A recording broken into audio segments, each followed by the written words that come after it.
سر ظفر اقبال صاحب ایک ایسے تخلیق کار ہیں جن پہ بہت زیادہ لکھا گیا، اور افتخار جالب اور شمس الرحمان فاروقی سے لے کر عابد سیال صاحب اور آپ اور قاسم یعقوب صاحب اور دیگر لوگوں تک نے لکھا ان پہ، حتیٰ کہ سعید شارق صاحب نے۔ تو سر میرا سوال یہ ہے کہ ظفر اقبال صاحب کے تو یہ کہنا چاہیے کہ آپ بھی لکھنے والے ہیں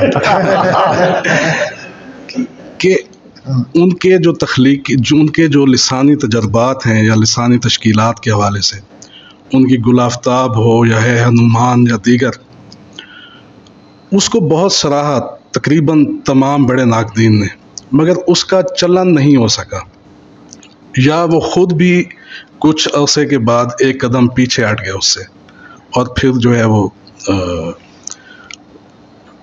اس سے مختلف مزاج کی شاعری کی۔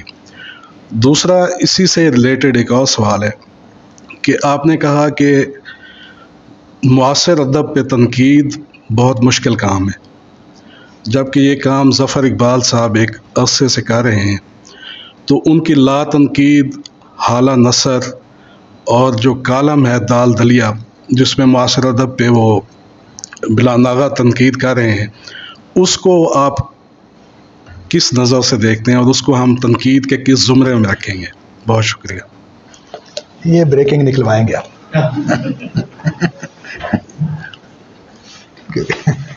دیکھیں، میں نے پہلے بھی کہا کہ معاصرین پہ ایک، کل آپ نے لاہور بھی جانا ہے، یہ بھی دیکھیے گا کہ ظفر اقبال صاحب سے جو رئیس ہمت انہوں نے ختم کر دیا جناب سر۔ معاصرین پہ بات کرنا مشکل ترین کام ہے، اور ہمیں کہ تنقید کی طاقت کیا ہوتی ہے اس کا اندازہ بھی معاصرین پر لکھنے سے ہوتا ہے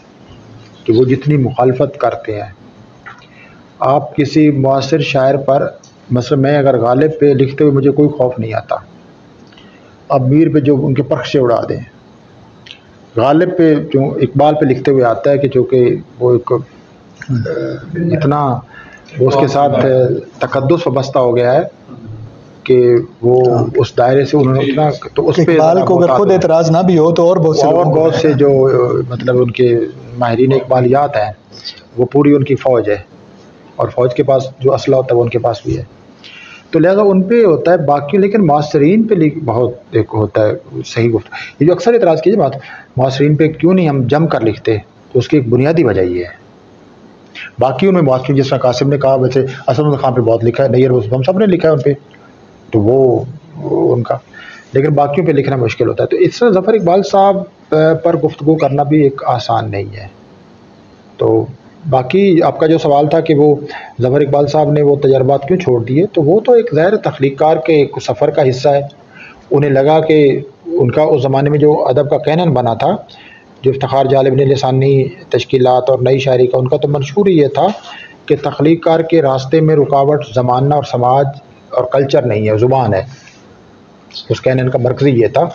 زبان آپ کے راستے کی رکاوٹ ہے، تو آپ کے پاس جو تخلیق کا دھارا ہے وہ اس لیے رکا ہوا ہے، آگے نہیں بڑھ رہا کہ آگے زبان ہے۔ تو انہوں نے زبان کا جو نحوی اسٹرکچر تھا اس کو توڑنے کی کوشش کی،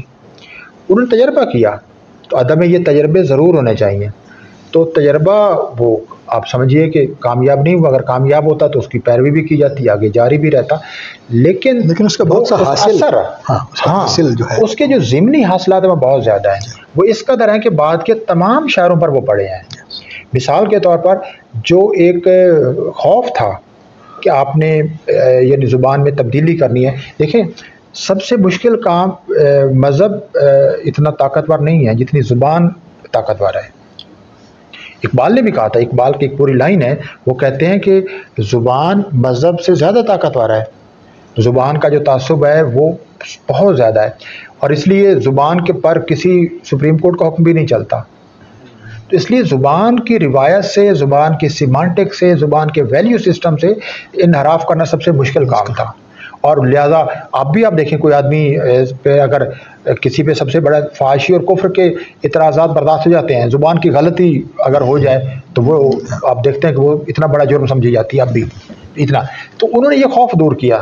کہ زبان کے جو ایک زبان کے ساتھ جو تقدس وابستہ تھا ایک روایتی نحوی ڈھانچے کے ساتھ، وہ خوف انہوں نے دور کیا، یہ اس کا بہت ہے۔ اور لوگوں نے بالکل کلیشے سے آزادی میں وہ بہت، ہمارے ہاں جو کلیشے سے آزادی کا تصور تھا وہ آیا نئی شاعری اور لسانی تشکیلات کے بعد زیادہ ہے۔ کلیشے کا لفظ بھی بعد میں، اگرچہ اوراق نے اس کو بہت زیادہ کیا، لیکن یہ ان کا ایک اثر تھا یہ تو، لیکن وہ بہرحال اس کو انہوں نے خود جاری نہیں رکھا، تو وہ ایک شاعر کی خود اپنے فیصلے بھی ہوتے ہیں، لیکن بعد میں ظاہر انہوں نے بہت سی وہ کی۔ لیکن آپ یہ بھی دیکھیے بعد کی زبان وہ پہلی زبان کی کاپی تو نہیں ہے نا، اس میں وہ تجربہ بھی اندر ڈیپ وہ چلتا وہ ان رہتا کی ہے، اپنی زبان پر اپنے تجربے کے بہت سے اثرات ہیں۔ اس کو آگے لے کر۔ اچھا دوسرا آپ کا یہ ہے کہ وہ معاصر ادب پہ لکھتے ہیں، وہ معاصر ادب پہ جو لکھتے ہیں وہ تنقید نہیں ہے، وہ معاصر ادب پہ ان کی ایک جارحانہ رائے ہے، تبصرہ کہہ سکتے ہیں اس کو، تبصرہ ایک جارحانہ رائے یہ، اور جارحانہ رائے کیوں میں کہہ رہا ہوں کہ وہ اتنے اعتماد اور یقین اور اس کے جو اتھارٹیٹو انداز میں وہ لکھتے ہیں، پرواہ نہیں کرتے، بہت اڑا دیتے ہیں۔ تو میں اس میں تو تنقید کا کام ایک